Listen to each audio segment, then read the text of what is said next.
Thank everybody for coming. First of all, I'd like to start by thanking Mr. Dolan, Leon Rose, for this incredible opportunity. I'd also like to acknowledge my fiancee, Ro, for her continued support and for being breaking here. news. I look forward to working with Leon, forming a great partnership with our shared common goal of winning a championship.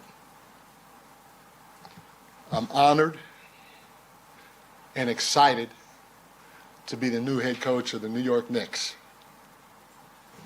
You talk about a historic franchise, Madison Square Garden. It's iconic. Our fans, they're the most knowledgeable and passionate, probably in all of sports. There's a lot of work to be done. We have an outstanding roster. What they did in the playoffs shows their potential. I've had great conversations with all of our players, and I'm looking forward to growing positive, strong relationships with all of them over time. Our goal, starting with Mr. Dolan, to Leon, to the players, all the way down to the fans, is to build a sustainable winning culture that produces championships. That's why I'm here. I'm fortunate to know what it takes to create that success. A lot of hard work, a high level of commitment, and a focus on today. Now, a lot of you guys are going to say, this sounds cliche, and it is, but we can't skip any steps. It's about one day, one practice, one shoot around at a time. The soul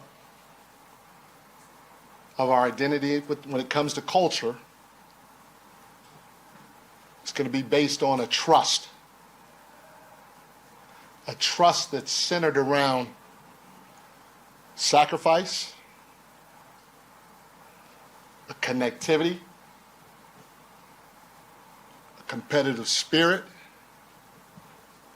and an overall belief in the process and each other. I'm looking forward to getting to know you all,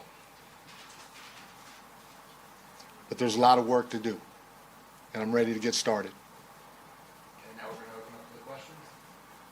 Coach, just your style of play that we want to play, just what's it like kind of Jalen Brunson kind of running your team? The first thing is, everybody knows I like to play fast. And like I said, we have an outstanding roster. I'm excited about that. And to have a guy like Jalen out there gives you the versatility to play all different types of ways, which is what it's going to take throughout the course of a ball game. Mike, Steve Popper from Music. I know you had expectations in other jobs you've taken, stepped in behind the fiddle and stuff. Just kind of what is it for you coming into a team that's reached the conference finals, the expectations you're stepping into? Well, there's nobody has any bigger expectations, first of all, than I do. My expectations are high. But this is the Knicks. I talked about Madison Square Garden being iconic. I talked about our fans. I love and embrace the expectations that come along with it. So I'm looking forward to it. Coach, when obviously a team makes the conference finals, there's going to be questions about why did they fire the last guy, what is the new guy,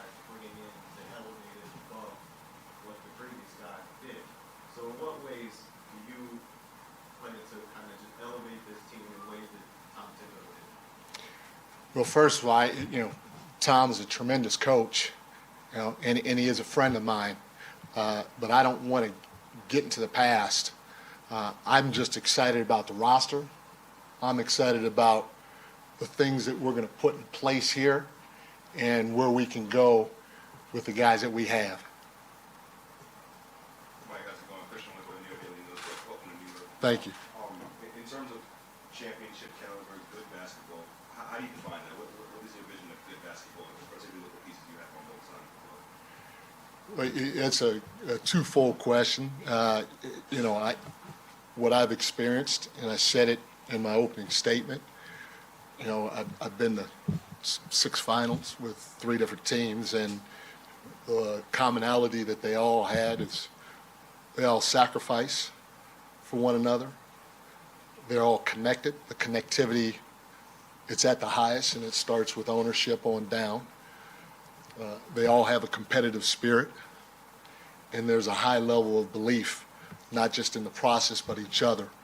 So those 4 things are common amongst all the teams that I've been with that have participated in the finals. Mike, James Edwards, with the Athletic, very nice to meet you. My pleasure. Obviously, when you're going into a job search, you want to sell yourself to the team. When you go into those, what do you want to hear from the team in terms of what they want to do to help enhance you and set you up for success too? The first thing, the only person I really had to sell myself to was Roe, and obviously it worked. That's why she's sitting right there. But I respect Leon's process. I feel like I'm a detailed guy. I feel like I'm thorough with anything and everything that I try to do. So it's no different here. I was just myself throughout the process.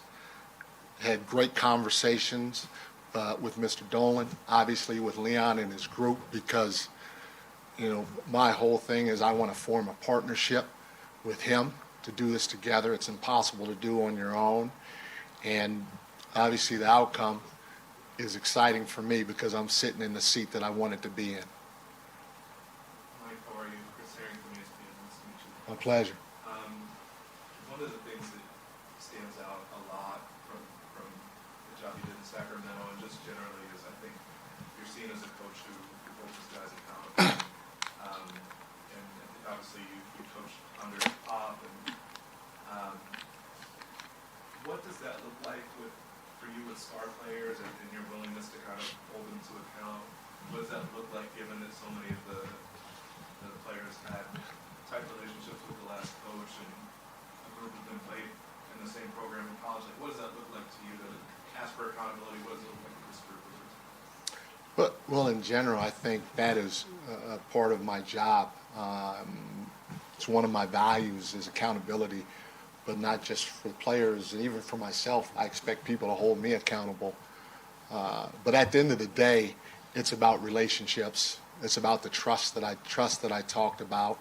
And once you grow those relationships, then you're going to talk openly about anything that you need to in the direction that you need to go. And so I'm going to be open and honest with them, and I'm sure they're going to be open and honest with me. And like I said, I'm no different. Hey, Mike, Ian Bagley, SNY, nice to meet you. My pleasure. I know you said there's a lot of work to do. Yeah. I'm sure a lot of that is looking at this team and what they can do and what you may or may not change. I'm just wondering, the starting 5, particularly late in the year, they had a tough time defensively. Do you see areas where they can improve on defense or things that, let me do this, maybe we can get some more stuff? Do you see that at all for this group? Well, again, I thought, what the group did this past year in the playoffs, it just shows their potential, and not just defensively but offensively too. And so I'm looking forward to putting a plan in place and working with those guys on both ends of the floor. I love their length. I love their versatility. And so implementing something or my vision is very exciting for me, and hopefully it is for everybody else, because I think the ceiling is high on both ends for the group. Good to see you. I was curious, the beginning couple months of the year, you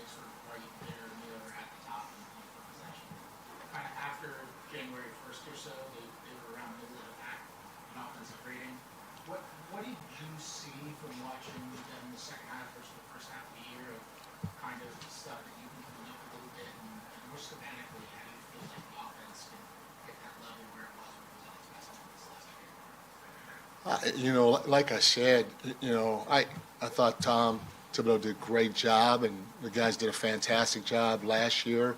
But I'm looking forward. We got, you know, we just added 2 new additions to the team that are going to bring a lot of versatility to how we're going to play. I just can't wait to get on the court and start implementing things that we want to do offensively to help us grow and take it to another level. But you know, we still got some time before we do that. How you doing? Good to see you. It seemed like over the course of this year, there were quite a few coaching changes, really starting with you, went on to Memphis and Denver, and finally here, that surprised people. The team had done very well. The guy had a great run there, took them to places they hadn't gone in a long time. Is it getting harder as a coach to sort of understand what the organization wants, or why do you want to keep doing this, jump right back in and keep going as a coach? I mean, I'm passionate about coaching. I want to win. And, you know, you want to be in a great place that has like thinking.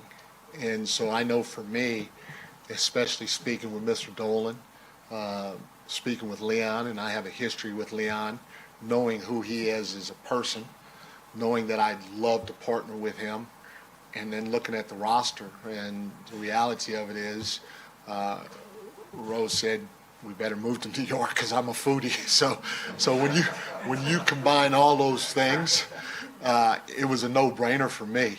You know, the league is the league, and there's always going to be ebbs and flows in terms of how the hiring and firing process goes, and you just embrace it and you keep moving forward.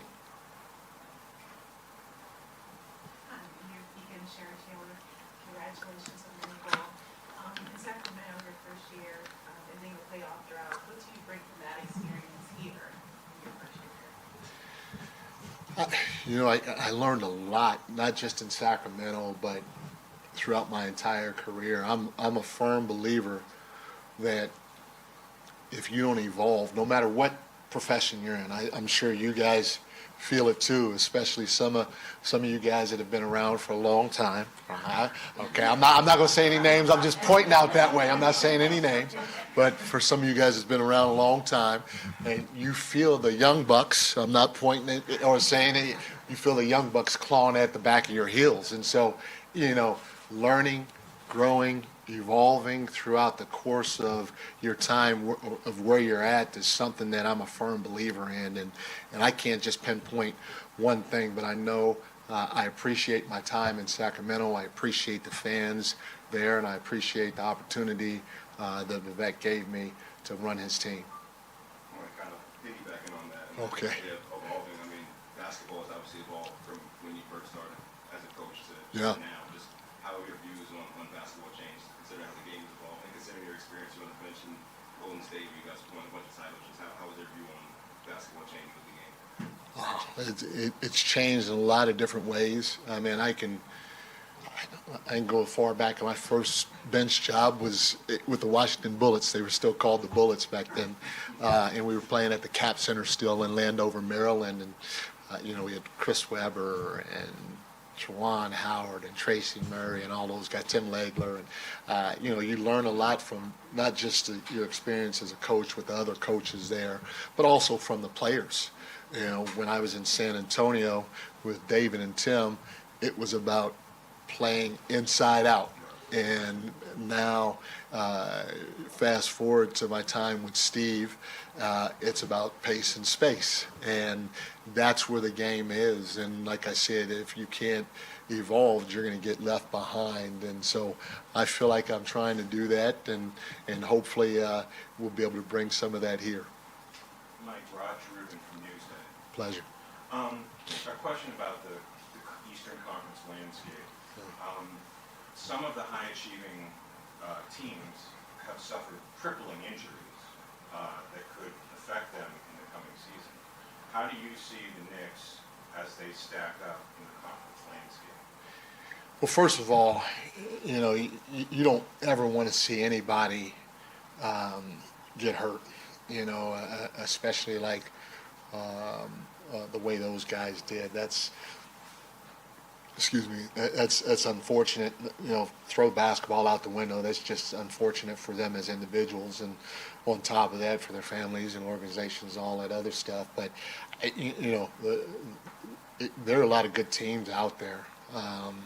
It doesn't matter if those guys are injured or not. At the end of the day, teams are going to find ways to win, and so we don't feel like it's going to be any easier just because of the injuries going forward. We're going to have to focus on this thing one day at a time, one practice at a time, one shoot around at a time, and try to get better each and every day. So when it comes time to make our run in the playoffs, we're ready. Stepping on with the New York Post. Good. And You obviously took Sacramento in a short amount of time to places it hadn't been in a very long time. Yeah. So from this coach, it was very unclear why they fired him. Did you ever get a clear idea of what happened there? I don't even want to get into it because that's behind me. I'm excited about being here in New York, and like I said earlier, taking her to a couple of restaurants because it probably won't happen come September, October, at least for the next 6 months. But I'm again thankful for the opportunity out in Sacramento. Sorry, I Yeah. Coaching guys like LeBron, coaching guys like Steph, Kevin Durant, Tim Duncan, what does that experience help you with from job to job? That's part of my evolution. I learned a lot from all those guys, from Tim Duncan to LeBron to Steph to KD to Draymond to Foxy. I mean, you go down the line because they're all different. That's what makes my experience, my background, in my opinion, helped me be different or unique. Just being around those guys, even a guy like Andre Iguodala, who I love to death. Just all those guys helped me grow in some way, shape, or form, and they all, whether they want to admit it or not or whatever, they all have a little bit to do with why I'm standing right here. Mike Carroll from New York Post. Congratulations. Thank you. I'm curious how closely you followed watching these guys last year. Obviously, in the moment, you didn't realize you'd be standing there. Right. You were just watching it, assuming you were watching it as a guy who likes basketball and knows basketball and is interested in it. What were your impressions then? Not realizing you were even coaching, but just watching him as a basketball person. Well, again, watching them as a fan, which I did not just here, but with every team in the league. You're excited. I said that they have we have an outstanding roster. What they did in the playoffs shows their potential, and I'm looking forward to getting to work with these guys. All right, we'll do a couple more, James. Mike, what are the first few days of getting a new job like? How soon are you talking to players? How soon are you trying to finalize your staff? Can you just take us through that process of the moment you knew you would come here to today, I guess? Yeah, it's a lot of that. You want to reach out to all your players. You want to start that line of communication going because at the end of the day, again, I go back to this is what you guys do. It's about relationships, and those relationships are some of the most important relationships that I'm going to have going forward. And so touching base with them, getting that process going, and then I want to be collaborative. I want to form that partnership with Leon. Again, I'm excited to do that with him, and so he and I, we just started, sitting down and talking about different ways to formulate a staff. So that's going to be a process that's ongoing, and who knows how long it will take. But those are a couple of things that you really start to dive into, as well as trying to figure out the landscape and all that other stuff when you get a job. Hey, Mike, just your thoughts, based on what you saw of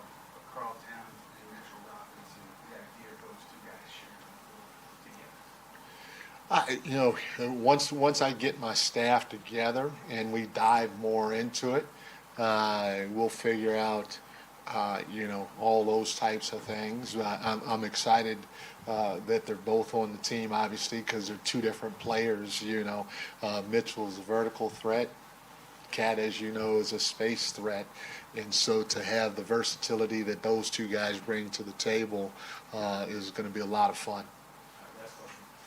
In all your stops, is there a Mike Brown way to play, or do you adapt to roster and opportunity each time you go? And no, that's a great question. I think you have a philosophy on both ends of the floor, but you have to make sure that it fits with your personnel. So it's ever evolving, and it will be here once our roster is final, our staff is final. We'll lay the groundwork or the foundation for what we're going to do going forward as a unit.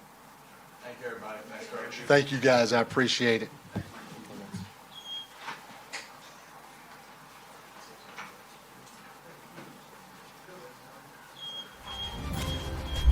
This has been breaking news.